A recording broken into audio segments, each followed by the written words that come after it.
It was only by the grace of God I'm still alive.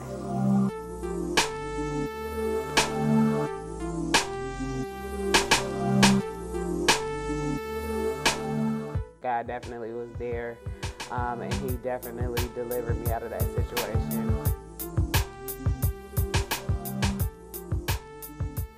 My name is Whitney Weddles, and this is my experience. I was 11 years old, and my aunt, my grandmother, and I were coming from a week-long trip out of state. We were waiting for my aunt and my twin to come pick us up. So we arrive at the airport, and I've been waiting and dying to see my twin. I have my little gift, and we all get in the car. I look at my twin, and I haven't seen her in a week, and right before we went on the trip, she was diagnosed with diabetes.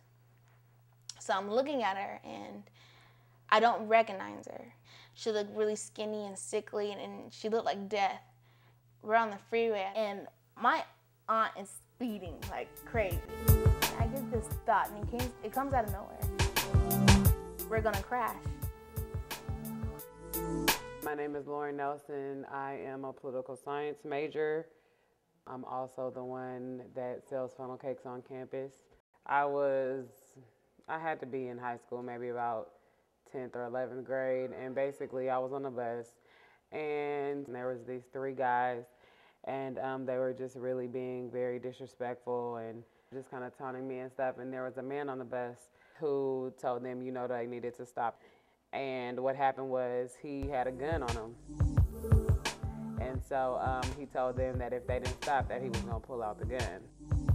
Boom, smack, lights off. They stopped, but then I ended up seeing them again. We hit, I don't know what happened. I don't know if we hit a car or they hit us, but all I know is we went flying in circles, and we are spinning, and I don't have my seatbelt on. So I get this idea, and I just started screaming out, Jesus.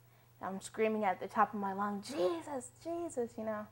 And all of a sudden, the whole car, everyone in the car is screaming out Jesus, and then we become in sync, and everyone's screaming at the same time, you know, and then we're so desperate, and we're screaming out Jesus, Jesus. And all of a sudden, it hits this 18-wheeler semi-truck, and it's like, boom, and then the car just stops out of nowhere. And this highway was packed, but for some reason, no cars hit us. They all went around us. There's smoke and dust everywhere.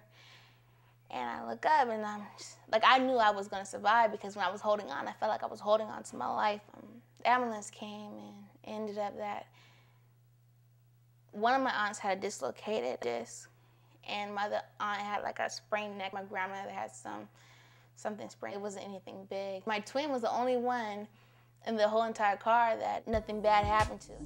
She wasn't touched. There was no scars. There was no cuts, nothing. No bruises, nothing. Doctors couldn't find anything wrong with her. Then, I don't know if it was later on that week, but I ended up seeing them again, and they were on the bus, and I was standing at the bus stop. And so they were going to jump me. I started praying and just asking for God's protection and for him to keep me and just, you know, give me a way out. And immediately when they were getting off the bus, the police just came out of nowhere, and they started running. I know that it was nothing but the grace of God that kept us alive, because there's no way we would have survived that one. So at that time, I knew that in that instance that God definitely was there, and he definitely delivered me out of that situation.